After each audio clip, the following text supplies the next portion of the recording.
Assemblyman Jerry Scharfenberger, a Republican representing the 13th Legislative District in Monmouth County. Assemblyman, welcome to the show. It's good to see you.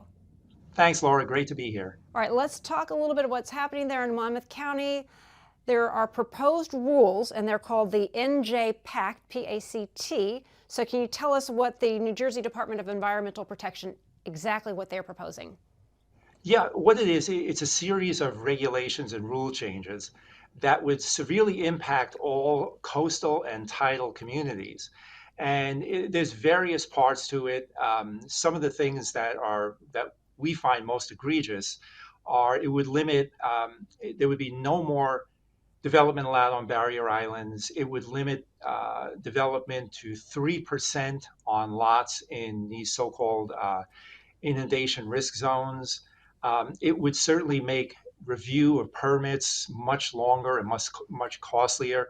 It would diminish the value of a lot of the properties there. So these are all things that are embodied in the regulations that DEP is proposing for these areas. Okay, can you just also kind of set the stage for us here? When it comes to development, you don't want to overdevelop, right? We see more and more hurricanes. You want to Absolutely. protect the assets that you have. Can you talk a little bit about striking that balance? Because New Jersey's travel and tourism is one of the biggest economic drivers in the state. It makes billions and billions of dollars. Can you just talk a little bit about, you know, what's happening now and why these regulations are even being proposed in the first place? Yeah, and that is true. We are very concerned with the most densely populated state in the union, and overdevelopment is a big issue from north, south, east, and west of the state.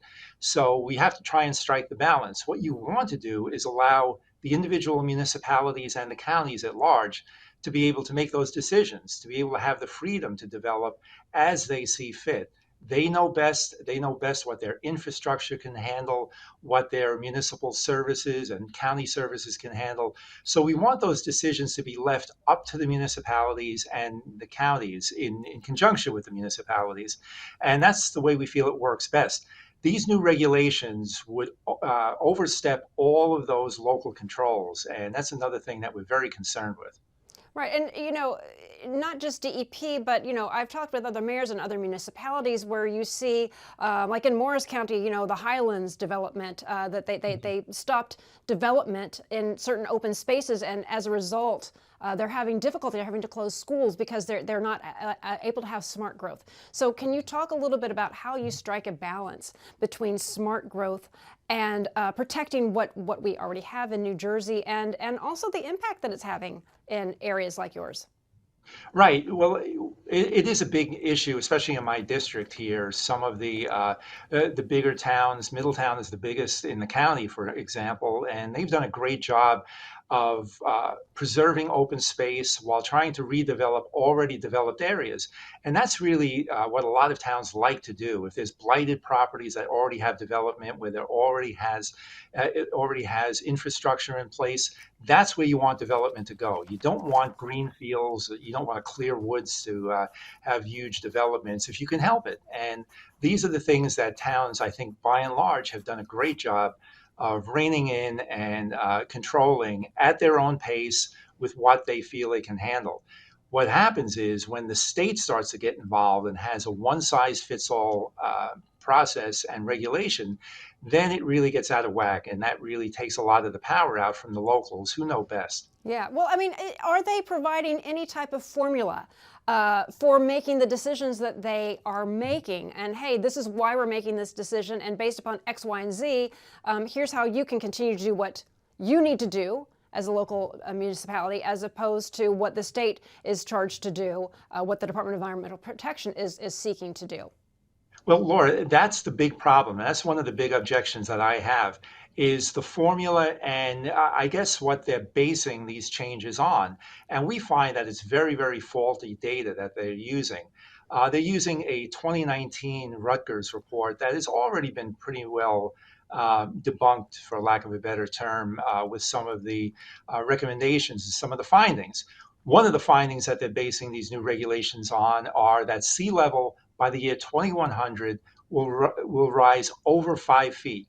Now, nobody believes this. Nobody believes this. In fact, the most agreed upon numbers are 0 to 2 feet within the next 75 years, which is more reasonable. So that's something that right off the bat, when you have regulations based on faulty data like that, you have to dismiss them out of hand. We have to go back to the drawing board and get real numbers. And the other thing that we're very concerned with is that all of the affected stakeholders have not been involved in this from day one. There's a Yeah. comment period, but usually the regulations are in place and people are commenting on regulations that have already been settled on. All right. And what we think is fair is to go back to the drawing board, include all of the stakeholders, businesses, residences, local government, all of them, and get their input. They're the folks on the ground who deal with this on a daily basis. They deal with storms and flooding and whatever the case may be. So it's only fair, I think, to build these regulations, if needed at all, with input from everybody. And that's what we're calling for: better data and input from all of the stakeholders. If the DEP, if the state doesn't engage in these conversations and they come in with what you're saying is a one-size-fits-all approach to protecting the environment, can you just talk a little bit about the potential economic implications that the regulations could have on the state's economy, on the county's economy, and the cities Sure. in that county? Sure, Laura, and it's very, very dire if it really plays out the way it seems to be. And the first thing that will happen, it will devalue a lot of properties. So municipalities who collect property taxes to pay for the expenses of the departments and services will have less money, even though they're contractually locked in, statutorily and contractually, to a certain number. So they will lose revenue right off the bat. And this will affect schools, it will affect municipalities, and will affect the county, anybody that collects part of the property tax revenue. So the other thing too is people will start to see that flood insurance will either be impossible or very expensive, if they can get it at all, to procure. And I got a call from a constituent already who was frantic and said, I was dropped by my insurance company.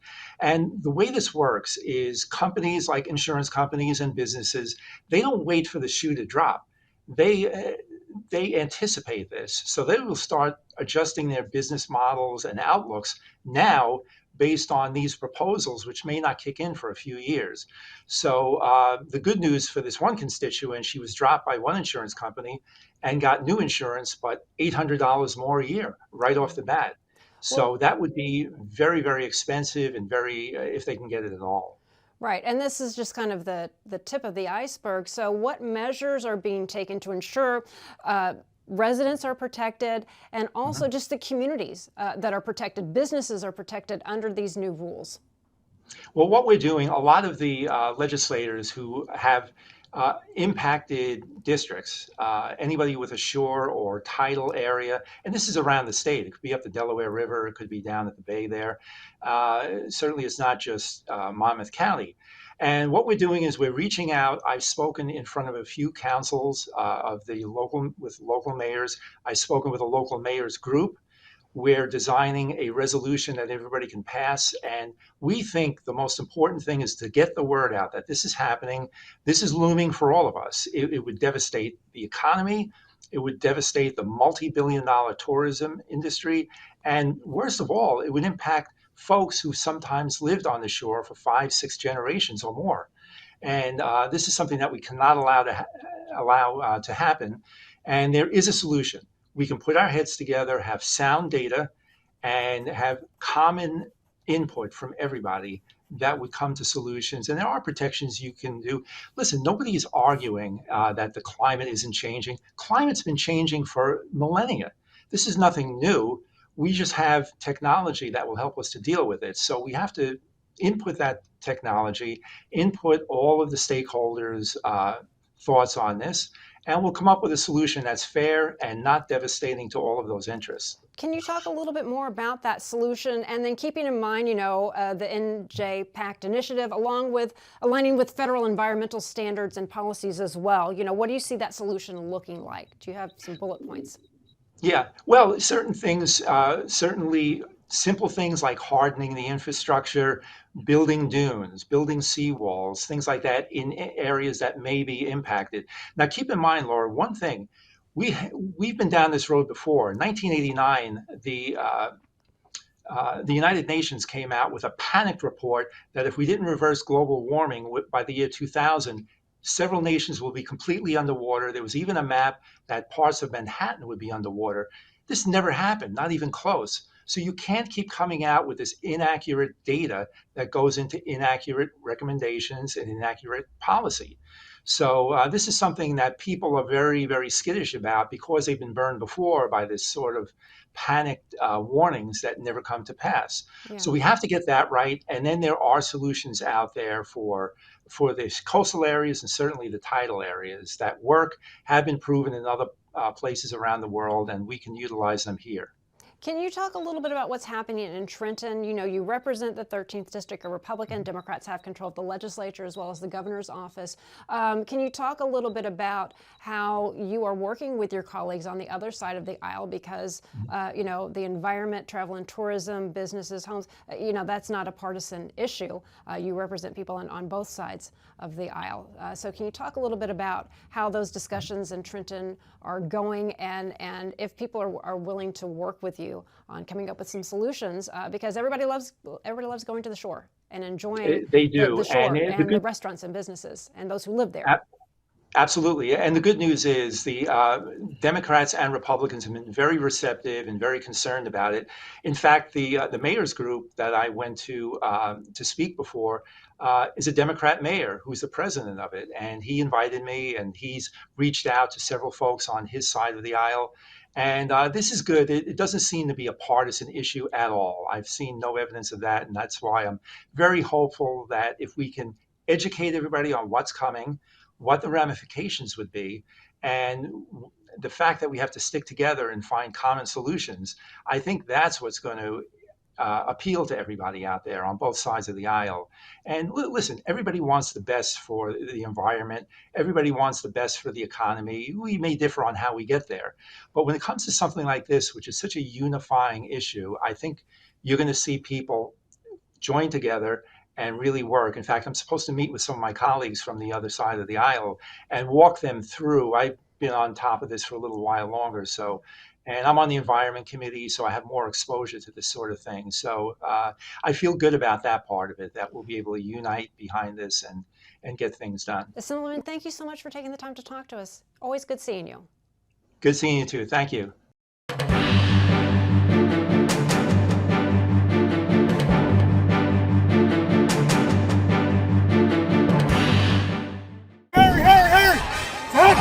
Nothing has ever been handed to me. I've had to work for it. On the field. And off the field. Kane worked with me. Guided me. Helped me climb higher. To get where I belong. To change my life.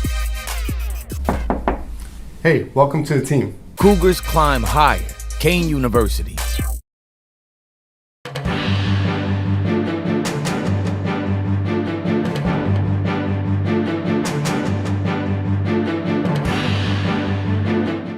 A year to go until New Jersey's 2025 gubernatorial election, the race is already heating up in what is shaping up to be one of the most competitive and closely watched contests in recent memory.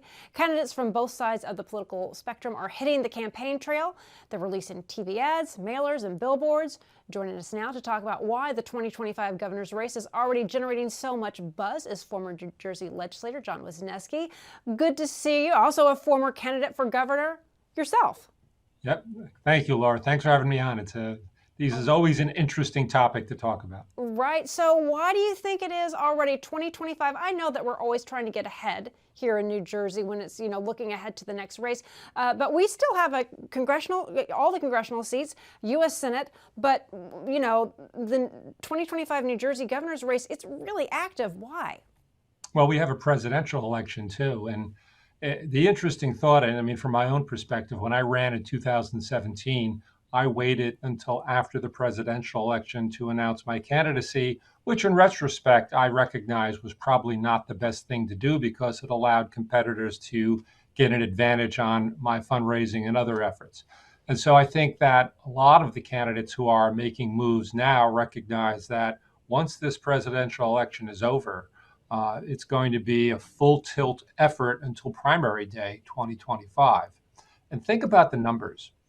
In the 2017 election, where it was Phil Murphy, Jim Johnson, and myself as the top three finishers, there was about 500,000 votes cast. I got over 100,000 votes. Phil Murphy got over 200,000 votes. When you have a multi-candidate field with candidates who will be well-funded, Josh Gottheimer will be well-funded. He's a pretty prolific fundraiser. Sean Spiller, running for governor, former NJEA president, has the backing of that organization. He'll be well-funded. You have Steve Fulop, mayor of Jersey City. He'll be well-funded. And don't forget Steve Sweeney, former Senate president. He'll be well-funded.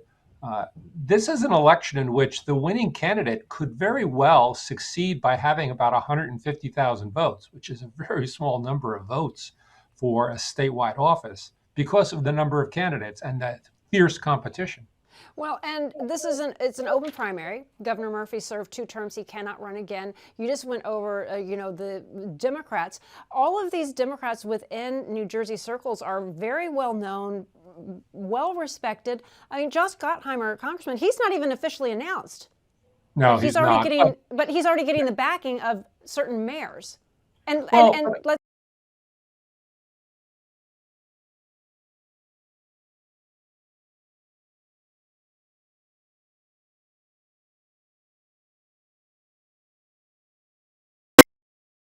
Yeah, I think it's interesting, though. So, known statewide, I'm not sure any of them are known statewide, other than perhaps Steve Sweeney, who served for a good number of years as state I should Senate clarify, president. known within New Jersey circles, known within Right. that political, known within the power structures within the organization. And so Congressman Gottheimer will, as a candidate, presumably, if he's a candidate, will do very well within his congressional district. So will Congresswoman Sherrill. She'll do very well. And again, Steve Fulop. she hasn't announced yet either, but Correct. there is quite a Correct. But- buzz about these 2 members of Congress getting into the race. Hypothetically, if she does, that will be her strong area. Steve Fulop will do very well in Jersey City, maybe reasonably well in other parts of Hudson County. Steve Sweeney will do very well across South Jersey. But the difference in this year's election is that or a 2025 election, is that there won't be a quote unquote county line the way there had been in the past, where party leaders could guarantee favored ballot position for their candidate of choice. And so that scrambles things a bit. And there is a possibility where the favored candidate, say in Bergen County, may not get the top ballot position. That makes it a little more difficult. Right. What do you think, and I want to get to the Republican side as well, but what do you think is driving this early momentum?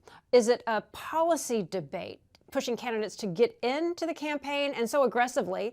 Or is this a dollars and cents, all about fundraising, because we're in New Jersey in between the New York and Philadelphia market, and it costs a lot of money to run and to win?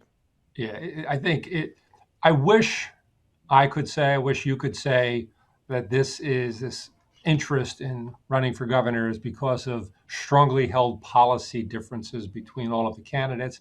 But you and I both know that that's not the reason. The reason is that Governor Murphy's term limited. There's an open seat. Politics in New Jersey is a business of trying to move to the next level, which all of these candidates are trying to do. It's about acquiring the power and the privileges of the office of governor. And so they're going to start early. They're going to, even if not announced, have things done that are all but, in appearance, actions of a candidate for governor, because they see an opportunity for themselves to elevate to the next level of political office.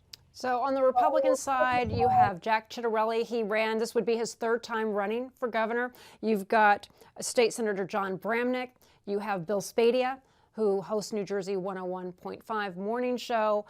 His name recognition is very, very well known. Jack Ciattarelli, this is his 3rd time running. And again, within the political circles of New Jersey, John Bramnick is quite well known and a little bit more of a moderate candidate, working well across the aisle. So can you talk a little bit about the Republican side? Look, I know all 3 gentlemen, and they all have their respective strengths and weaknesses. Jack's I serve with in the General Assembly, as I did Senator Bramnick, and Jack is carving the lane of being the loyal Trump supporter, hoping that that ingratiates him to a large enough section of the Republican electorate to propel him over the top. John Bramnick, on the other hand, is carving out a path that makes him the thoughtful Republican, non-Trump acolyte, and he's hoping that that will carve enough of an electorate for him to succeed. And Bill Spadea, frankly, is the pro-Trump candidate on steroids, and that's a lane that he is pursuing. And I'm not expert enough to know how the Republican electorate will break that down, but if you break it down just simply on presidential preference, it seems that the candidate who aligns himself most closely with former President Trump will have the best chance at getting a majority of Republican votes, which puts them at a big disadvantage in the general election when there won't be that same kind of an electorate. Right. I mean, in order to win the primary, you have to really rally to the base on both sides. Right goes a little bit more to the right, left goes a little bit more to the left. But then in a general campaign, you do want to be a little bit more center. Do you see anybody? Yeah, and it's hard to make that pivot. It's hard to make that pivot in between, the primary day in June and general election, because everybody's going to remember whatever you said leading up to the primary, and it has to be somewhat reconcilable to what you say after the primary. Yeah. Do you see any front runners emerging just of yet? I mean, again, on the Democratic side, you mentioned two names that aren't even in the race yet. Right. Strengths, weaknesses going into the campaign.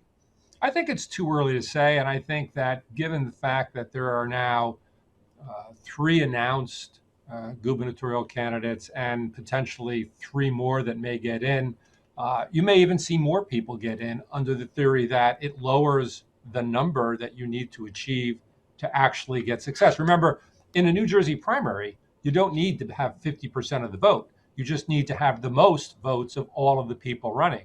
And if you have 5 or 6 people running, you could have a situation in which the winner wins with 29% of the vote. Yeah. Well, and then, of the candidates you mentioned, it is early. We haven't seen people come out on policies. But again, knowing a lot of the people that there aren't necessarily big policy differences. So it's always interesting to watch these races early on, almost kind of liken it to, family fighting when, inter-party fighting with each other. How intense do you think that could get? On the Democratic side or Republican side as well. But it's, again, the field seemed to be a little bit more crowded on the Democratic side. How tough do you think that's going to get? And then how do Democrats then come together after that primary? Yeah. Politics in New Jersey is played pretty fiercely. And I would anticipate that candidates who see someone else as a potential serious opponent are going to spend money to try to knock that candidate down. There were a lot of attack ads placed against me when I ran in 2017 by the Murphy campaign.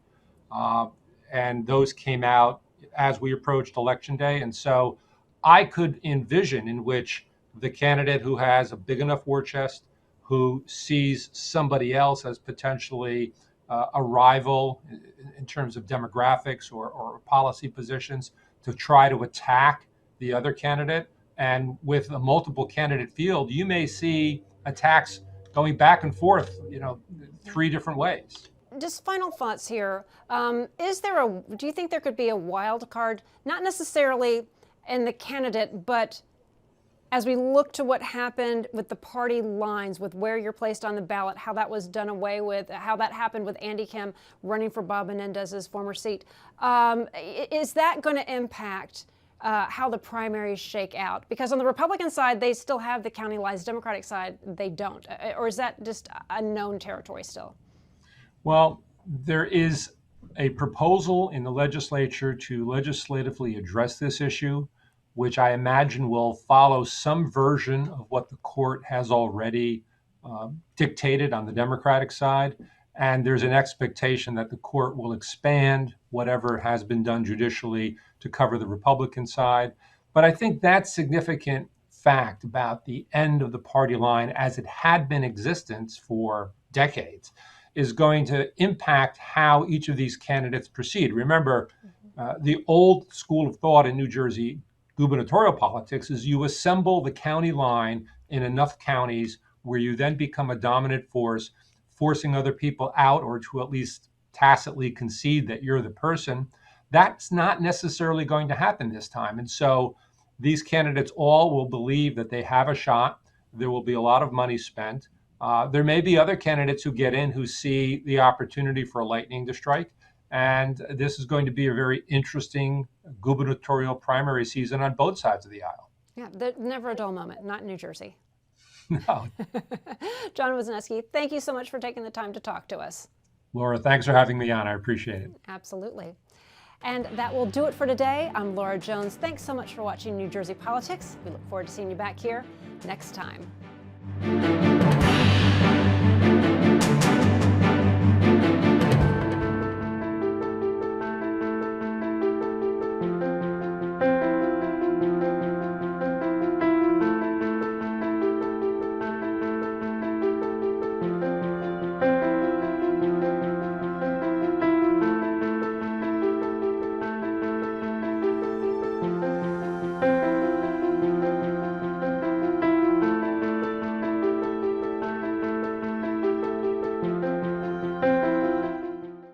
Some of the biggest challenges I face as a student athlete is managing my athletic work and my schoolwork. To prevent our student athletes from falling into academic distress, we created a program called Gamer. Each team works with an athletics academic liaison to increase graduation and retention rates. The turning point that I saw is my grades went up. What has helped me the most is definitely tutoring. My academics have just skyrocketed. The ultimate goal is for our student athletes to have that championship moment on the field and day of graduation.